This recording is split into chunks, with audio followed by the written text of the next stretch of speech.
अस्सलाम वालेकुम, welcome back to my channel Yes Academy. तो आज हम करने वाले हैं कंप्यूटर साइंस का सेकंड ईयर का फॉर्म फिल। हमने फर्स्ट ईयर का ऑलरेडी फॉर्म फिल कर लिया था, एनरोलमेंट फॉर्म भी हमने आराम से यहाँ पे फिल किया था और देखा था क्या प्रॉब्लम आ रही है, उसको यहाँ पे सॉल्व किया था। आज का फॉर्म फिल करते हैं। सबसे पहले एकेडमिक ईयर की बात करें तो जिन बच्चों ने फर्स्ट ईयर का फॉर्म देखा था, हमने कैसे फिल किया था, तो उनको पता है कि हमने यहाँ पे ईयर कौन सा लिखना है।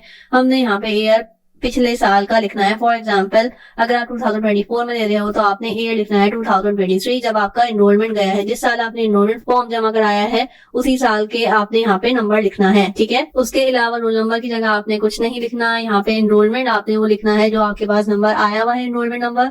अगर आपके पास एनरोलमेंट कार्ड नहीं है तो फिर आप अपने कॉलेज से पता करें, वहाँ पे आपको एनरोलमेंट कार्ड मिल जाएगा, वही नंबर आपने यहाँ पे फिल करना है। अदरवाइज आपने इसको खाली छोड़ना है और कॉलेज को लाजमी इन्फॉर्म करना है ताकि कॉलेज वाले आपको यहाँ पे जो भी चीज फिल करानी है वो बता दें। उसके अलावा प्रीवियस रोल नंबर, अगर आपका फर्स्ट ईयर का प्रीवियस रोल नंबर यहाँ पे मौजूद है तो आपने लाजमी इसको फिल करना है। अब बात कर लेते हैं यहाँ पे पिक्चर की। तो पिक्चर आपने यहाँ पे पेस्ट करनी है जो कि है पासपोर्ट साइज।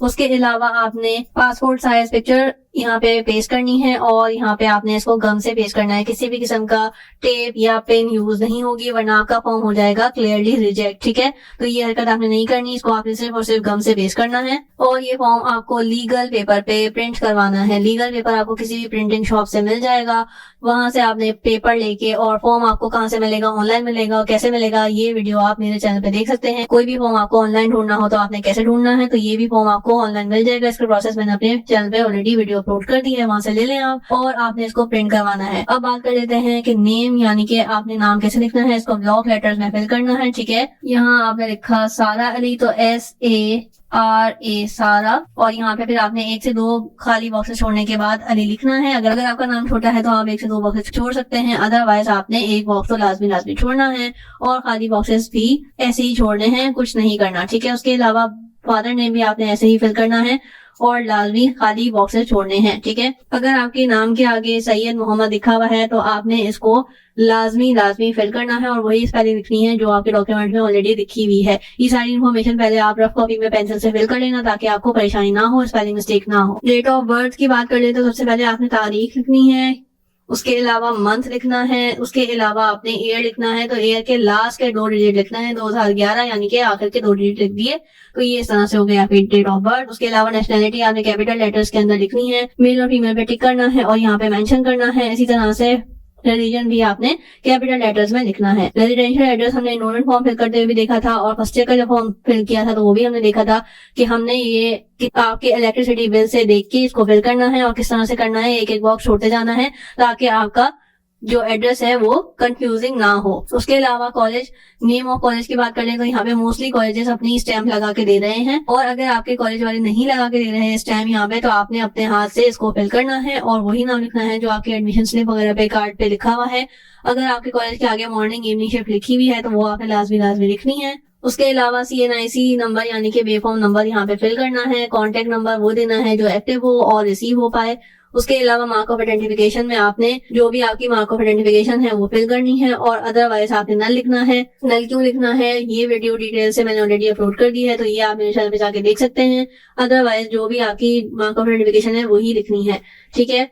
पोस्ट कोड आपने अपने एरिया के हिसाब से, अपने सिटी के हिसाब से लिखना है। पोस्ट कोड की वीडियो मेरे चैनल पे इजीली पड़ी हुई है, आप जाके देख सकते हो कि आपके एरिया का सिटी के अकॉर्डिंग क्या पोस्ट कोड है। ये बिल्कुल सही पोस्ट कोड देना क्योंकि जो भी इंफॉर्मेशन, जो भी डॉक्यूमेंट पोस्ट किया जाएगा वो आपको इसी पते पे फिल किया जाएगा, ठीक है। यहाँ पे मैं हर एरिया का यहाँ पे डिटेल से नहीं बता सकती, तो आप लोग मेरे चैनल पे जाके देख सकते हैं। पोस्ट कोड की वीडियो ऑलरेडी अपलोड हो चुकी है। यहाँ पे मैट्रिक इन्फॉर्मेशन देनी है, रोल नंबर देना है, ग्रुप देना है। यहाँ ये सारी मैट्रिक की मार्कशीट पे मिल जाएगी, ठीक है। एग्जामिनिंग बॉडी यानी कि जिस बोर्ड से आपने इसको पास किया था, ग्रेड यहाँ पे लिखना है, ईयर लिखना है, एनुअल ये सब थी जिसमें भी पास किया था तो वो आपने यहाँ पे टिक करना है। अब क्योंकि ये सेकंड ईयर का फॉर्म भी है और सप्ली फॉर्म भी है तो इस वजह से यहाँ पे सारे बॉक्सेस दिए गए हैं।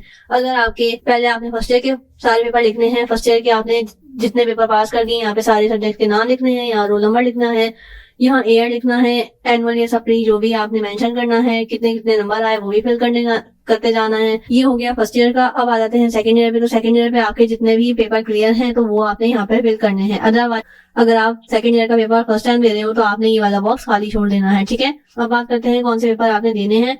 तो यहाँ पे उर्दू नॉर्मल पार्ट 1 और पार्ट 2 साथ साथ चल रहा है। उर्दू नॉर्मल कैंडिडेट्स के लिए होता है, अदरवाइज अगर सिंधी लैंग्वेज में या उर्दू आसान ली थी मैट्रिक में तो आपने फिर बोर्ड की परमिशन लेनी है ताकि आप ये वाले उर्दू आसान और इस तरह के सब्जेक्ट जो भी हैं वो आप ले सको। अदरवाइज आप ये सब्जेक्ट नहीं ले सकते हो, आपको इसके लिए बोर्ड की परमिशन चाहिए होगी। इसी तरह से अगर आपका फर्स्ट ईयर में उर्दू क्लियर था तो आपने क्रॉस करना है, और सेकेंड ईयर में अगर क्लियर था तो आपने क्रॉस करना है। अदरवाइज अगर आप सेकेंड ईयर का पेपर फर्स्ट टाइम दे रहे हो तो आपने यहाँ पे टिक करना है। उसके अलावा इंग्लिश भी आपने यहाँ पे फर्स्ट ईयर क्लियर था तो क्रॉस करना है, सेकेंड ईयर का फर्स्ट टाइम दे रहे हो तो टिक करना है, अगर सेकेंड ईयर का भी पास है तो आपने क्रॉस करना है। इसी तरह से इंग्लिश एडवांस के लिए भी आपको बोर्ड की परमिशन चाहिए, अगर परमिशन नहीं है तो ये सब्जेक्ट आप नहीं ले सकते। सेकेंड ईयर में इस्लामियत है नहीं, फर्स्ट ईयर में अगर आपका क्लियर था तो आपने क्रॉस करना है। इसी तरह से नॉन मुस्लिम के लिए सिविक्स है तो उन्होंने भी फर्स्ट ईयर में अगर क्लियर है तो क्रॉस करते जाना है। फर्स्ट ईयर में पीएचडी नहीं होती, सेकेंड ईयर में अगर आपका पास था तो आपने क्रॉस करना है। अदरवाइज अगर आप फर्स्ट टाइम दे रहे हो सेकेंड ईयर का पेपर तो आपने टिक करना है। उसके अलावा सिंधी के लिए भी आपको बोर्ड की खास परमिशन चाहिए, अदरवाइज आप ये सब्जेक्ट नहीं ले सकते हो। डिफरेंट स्टूडेंट्स के लिए होती है तो ये भी आपको परमिशन से ही मिलेगी। उसके अलावा बात कर लेते हैं ऑप्शनल सब्जेक्ट्स की, तो आपने फर्स्ट ईयर और सेकंड ईयर का भी देखना है, साथ साथ आपने ये देखना है कि प्रैक्टिकल और थ्योरी में भी आपने टिक क्रॉस करते जाना है। अब बात कर लेते हैं इकोनॉमिक्स की, तो इकोनॉमिक्स अगर आपका फर्स्ट ईयर में क्लियर था तो आपने यहाँ पे क्रॉस करना है, सेकंड ईयर में आप फर्स्ट टाइम दे रहे हो तो टिक करना है, अदरवाइज क्रॉस करना है। ठीक है, अब बात कर लेते हैं फिजिक्स की, तो फिजिक्स में आपने अगर फर्स्ट ईयर का दोनों चीजें क्लियर थी तो क्रॉस करना है। अदरवाइज मोस्टली बच्चों का ये होता है कि थ्योरी रह जाती है या प्रैक्टिकल रह जाता है तो आपने यहाँ पे टिक करना है अगर आपका रह जाता है तो। अदरवाइज अगर आपका क्लियर है तो आपने क्रॉस करना है। सेकेंड ईयर का भी यही करना है कि अगर आप फर्स्ट टाइम दे रहे हो तो टिक करते जाना है, अदरवाइज आपने जो भी पास है उस पर क्रॉस करते जाना है साथ साथ। और प्रैक्टिकल और थ्योरी साथ साथ करना, ब्लैंक बॉक्स नहीं छोड़ना, आपके लिए बहुत ज्यादा प्रॉब्लम क्रिएट हो सकती है। इसी तरह से मैथ्स का तो प्रैक्टिकल होता ही नहीं है तो आपने यहाँ पे क्रॉस कर दिया सबसे पहले ही। उसके अलावा ईयर में अगर आपका मैथ्स क्लियर था तो क्रॉस करना है, सेकंड ईयर में अगर आपका क्लियर था तो क्रॉस करना है, अदरवाइज फर्स्ट टाइम दे रहे हो तो टिक कर देना। स्टैट्स का भी यही है सेम, कंप्यूटर का भी यही है, जियोलॉजी का और ज्योग्राफी का भी सेम यही है। जो प्रैक्टिकल और थ्योरी के सब्जेक्ट्स हैं आपने उसको देख के फिल करना है। अब बात कर लेते हैं क्या डॉक्यूमेंट चाहिए, तो डॉक्यूमेंट आपको मार्कशीट चाहिए होती है फर्स्ट ईयर की अगर आप सेकंड ईयर का पेपर फर्स्ट टाइम दे रहे हो तो। अदरवाइज अगर आप सेकंड ईयर का पेपर भी सेकंड टाइम दे रहे हो तो आपको सेकंड ईयर की भी मार्कशीट देनी पड़ेगी। ठीक है, photocopy of admission slip second year की आपने जमा करानी है। एडमिशन स्लिप आपको कॉलेज की तरफ से मिल जाएगी। जिन कॉलेजेस ने नहीं दी होती तो वो एंड टाइम पे दे देते हैं, आपको अपने कॉलेज से बात करनी पड़ेगी। ठीक है, यहाँ पे आपने वो साइन करना है जो आप अटेंडेंस शीट में कर पाओ, और आपने इसकी साइन करने के बाद पिक्चर लेके रख लेनी है ताकि आपको रिमाइंड हो जाए जब आप अटेंडेंस शीट में कर पाओ। इसके अलावा ये आ गया हमारे पास फीस स्ट्रक्चर। फर्स्ट ईयर का अगर आपका सारा क्लियर है तो आपने जस्ट सेकंड ईयर की जमा करानी है, और सेकंड ईयर के भी क्लियर है तो आपने जस्ट अगर आप सेकंड ईयर का पेपर दे रहे हो तो सेकंड ईयर की आपकी 2100 रुपए है। अगर आपका फर्स्ट ईयर का कोई पेपर रहता है सेकंड ईयर के सारे क्लियर है तब भी आपने 2100 रुपए जमा करानी है। अदरवाइज एक पेपर फर्स्ट ईयर का, एक पेपर सेकंड ईयर का, या जितने paper first year second year के मिला के रहते हैं तो फिर आपने इतनी फीस जमा करानी है 3600। उसके अलावा ये आ गया हमारे पास वाउचर फिल करना आसान है। यहाँ पे डेट डालनी है, जिस डेट को आप फिल करा रहे हो, जिस डेट को आप सबमिट करा रहे हो, नेम लिखना है, फादर नेम लिखना है, कॉलेज का नाम लिखना है, CNI से लिखना है। उसके अलावा कॉन्टेक्ट नंबर लिखना है, मैट्रिक का रोल नंबर लिखना है, साल लिखना है, ग्रुप लिखना है, फर्स्ट ईयर का रोल नंबर लिखना है, साल लिखना है। अगर आप सेकंड ईयर का भी सेकंड अटेम्प्ट कर रहे हो तो फिर आपने उसके अकॉर्डिंग ही फिल करना है। एनुअल और सप्ली पे टिक कर देना, अगर आप एनुअल दे चुके हो तो एनुअल पे टिक कर देना, अदरवाइज सप्ली पे कर देना। यहाँ पे जो भी फीस आप जमा कराओगे उसको वर्डिंग में लिखना, TWENTY20 इस तरह से इसको फिल करना जो भी फीस आपने जमा करानी है। बाकी सारे भी वाउचर इस तरह से फिल होंगे। ठीक है, सो आई रियली होप सो कि ये वीडियो आपके लिए हेल्पफुल रही होगी। मैंने सारी चीजें डिटेल में समझाने की कोशिश की है। अदरवाइज जो भी क्वेश्चन हो आप कमेंट बॉक्स में पूछ सकते हो, और मैंने पहले भी आपके कमेंट्स का रिप्लाई किया था और अब भी इंशाल्लाह कोशिश करूंगी कि आपके कमेंट्स का रिप्लाई कर दूं और आपकी प्रॉब्लम को सॉल्व करने की पूरी कोशिश की जाएगी। दुआ में याद रखना। अल्लाह हाफिज।